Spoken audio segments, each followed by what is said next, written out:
अपना काम ठीक कर सकें, एजुकेशन को बदनाम तो ना करें, मेरिट पे पूरे ही नहीं उतरते। इस बिल्डिंग की वजह से मैं बीमार हो गया हूँ, चीज़ें ख़राब हो रही, कोई बात नहीं जी, ये फील्ड में हो जाता है जी, थोड़ा सा ऐसा हो जाता है। अस्सलाम वालेकुम जी।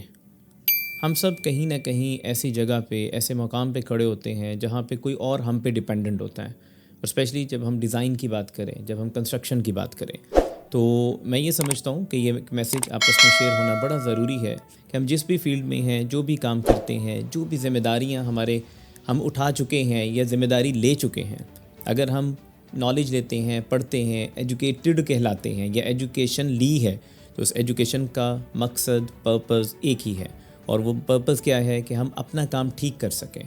अगर एजुकेटेड हैं, हमने इंजीनियरिंग की डिग्री ली, लेकिन हम अपना काम ठीक नहीं करते और हम ये देखते हैं कि हमें कोई रिश्वत आए, कोई सिफारिश आए, कोई मामलात आए, तो डेफ़िनेटली हमारी उस एजुकेशन का, हमारी उस सीखने का, हमारे उस नॉलेज का कोई फ़ायदा नहीं है। हमारी जगह पे बेहतर है किसी अनपढ़ को, गवार को बिठा दिया जाए, ताकि एटलीस्ट वो ये सो कॉल्ड एजुकेटेड तो ना हो, एजुकेशन को बदनाम तो ना करें। और मैं ये समझता हूँ कि हम लोग किसी डिपार्टमेंट में चले जाएं, तो आजकल हो क्या रहा है, आप बहुत सारे डिपार्टमेंट हैं, कोई एक नाम ले लें, तो आपको मेरा नहीं ख्याल कि आप वहाँ पे बग़ैर अपने सिफारिश के, रेफरेंस के या फाइनेंशियल उसमें स्पीड मनी के मामलात कर सकते हैं। तो जो असूल ये बनता है कि हम मेरिट पे काम करें, हम लोग मेरिट पे आना चाहते हैं, हम लोग मेरिट पे चीज़ें हासिल करना चाहते हैं, और 90% वैसे हमें मेरिट की, अब ये कहने की बातें रह गई, हमें भी पता है मेरिट पे पूरे ही नहीं उतरते, तो इसलिए ना हम दूसरों के लिए मेरिट का ख्याल करते हैं, ना अपने लिए। हमें पता है कि हम मेरिट पे आएंगे, तो इसलिए शॉर्टकट्स लेते हैं।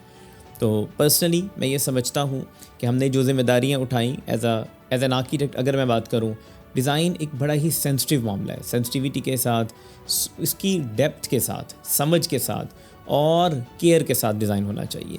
ये बिल्कुल ऐसा ही है। बहुत दफ़ा लोग ये कहते हैं कि जी ये डिज़ाइनर को मैं चेक कर रहा हूँ, असल में ये डिज़ाइनर की डिज़ाइन स्ट्रेंथ बहुत इंपॉर्टेंट है। मैं हमेशा ही कहता हूँ कि आपको स्किल होना भी ज़रूरी है, स्किल के साथ आप जितने मर्ज़ी स्किलफुल हैं, अगर आपके इंटेंशंस पॉजिटिव नहीं हैं, अगर आपकी तवज्जो नहीं है, तो आप अच्छा नहीं कर सकते हैं। ड्राइवर जितना भी अच्छा हो, और ड्राइविंग करते हो मोबाइल यूज़ कर रहे हैं, सो रहे हैं, तो डेफिनेटली उसकी स्किल उसके काम नहीं आएगी। तो सिमिलरली अगर हम आर्किटेक्ट हैं, स्पेशली अगर हम कंस्ट्रक्शन के बिज़नेस में हैं या डिज़ाइन के बिज़नेस में हैं, तो इसमें भी 2-3 तरह के, कुछ तो है ना जी जो कमर्शियल काम कर रहे हैं, कुछ जो रेजिडेंशियल साथ करते हैं। रेजिडेंशियल भी ऐसे रेजिडेंशियल जहाँ पे पूरी ज़िंदगी की जमा पूंजी लग रही होती है, क्लाइंट अपना एंड कर देता है, उसके पास 2 करोड़ है, वो 2.5 लगाने की कोशिश करेगा, उधार पकड़ के लगाने की कोशिश करेगा।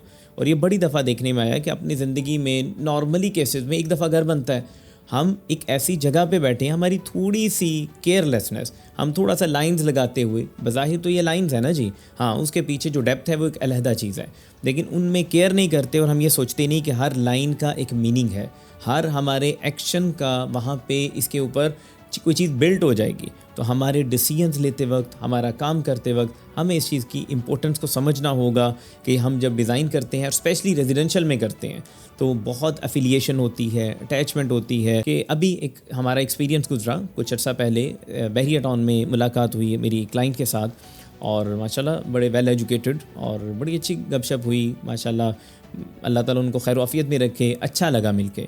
लेकिन कुछ टाइम के बाद ना मुझे लगा कि इनका ना कुछ थोड़ा सा मसला है तबीयत में। तो बहरहाल मैंने जब पूछा, तो आफ्टर जब थोड़े से कंफर्टेबल हुए, तो उन्होंने मुझे बताया, कहते हैं इस बिल्डिंग की वजह से मैं बीमार हो गया हूँ, मुझे डिप्रेशन का मरीज़ हो गया हूँ, मैं मेडिकेशन पे हूँ, और इवन यहाँ तक कि डॉक्टर ने मुझे मना कर दिया था कि जो भी वजह है आपके डिप्रेशन की, आपकी मतलब ये जिसकी वजह से आप टेंशन ले रहे हैं, उससे थोड़ी देर के लिए दूर रहें। तो कहते हैं मैंने प्रोजेक्ट रोक दिया था कुछ अर्सा, और वजह क्या थी कि मैंने पूरी ज़िंदगी की जमा पूंजी, मेरा जो कमाया था, जो बनाया था, अब जो है मैं उसको डेफिनेटली चाहता था कि मैं अपने लिए कुछ अच्छा बना सकूं। अब वो जो लोग यहाँ पे आते हैं, तो इतनी केयरलेसनेस से, अब मिसाल है, मटीरियल लग रहा है, लगाने वाले को केयर ही नहीं है, टाइम लग रहा है, लगाने वाले को केयर ही नहीं है, चीज़ें ख़राब हो रही, कोई बात नहीं जी, ये फील्ड में हो जाता है जी, थोड़ा सा ऐसा हो जाता है। अब बात ये कि एक लिमिटेड हद तक तो ह्यूमन एरर है। अब एक ह्यूमन ऐसा है जो जिम्मेदारी तो उठा के ले आया जी, मैं जो है ना ये कर सकता हूँ, और उसको आता कुछ नहीं है, तो ये ह्यूमन एरर नहीं है, ये फ्रॉड है। ये फ्रॉड की एक दूसरी टाइप है कि काम आता नहीं है, मैं उठा के कहूँ जी मुझे बड़ा काम आता है, क्यों, अगले को फ्रॉड करके मैं पकड़ लूँगा काम। तो ये हम फ्रॉड का, दूसरे को गलत बयानी का डिफरेंट मेथड्स हैं, डिफरेंट तरीके हैं कि हम दूसरे को कैसे बेवकूफ़ बनाते हैं। वो तमाम फॉर्म्स जिसमें हम किसी को भी जो कह रहे हैं वो है नहीं, तो मुझे लगता है कहीं ना कहीं हम भी उसमें कंट्रीब्यूट कर रहे होते हैं। तो पॉइंट क्या है कि हमें अपनी स्किल्स को ना सिर्फ पॉलिश करना चाहिए एज अ प्रोफेशनल, हमें इसके ऊपर मेहनत करनी चाहिए। जितनी मेहनत करेंगे कल को यही स्किल हमें और रिजल्ट देगी। और अगर हम शॉर्टकट आज लेने लग जाएंगे तो कल तो कुछ भी नहीं होने वाला। कल तो हम जहाँ पे सीखा है उसका अप्लाई नहीं करेंगे तो और नीचे जाएंगे। तो खुदारा हम लोग जो ये एक रूटीन बना लिए ना, स्पेशली आजकल के जो गवर्नमेंट सेक्टर है, अभी रिसेंट एक एक्सपीरियंस हुआ और बड़ा ही बैड एक्सपीरियंस है। तो क्यों, अगर उसमें एक डील हुई और वो हराम के पैसे लेने के लिए राज़ी हुए और उसके बाद उस पर भी वो कह रहे हैं जी डबल करें इसको, तो पॉइंट क्या है, जो बेचारा पिस रहा है वो क्लाइंट है, जो इन्वेस्ट कर रहा है, जो यहाँ पे कुछ बिजनेस करना चाहता है वो कौन है?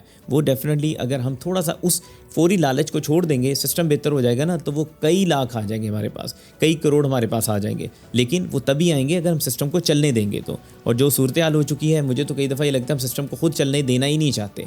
हम चाहते हैं हमारा 10-20 करोड़ साइड पे हो जाए, पूरी दुनिया जाए बाढ़ में। तो पॉइंट क्या है कि हमें अपने आप को इसमें इम्प्रूव करना होगा, बेहतरी करनी होगी।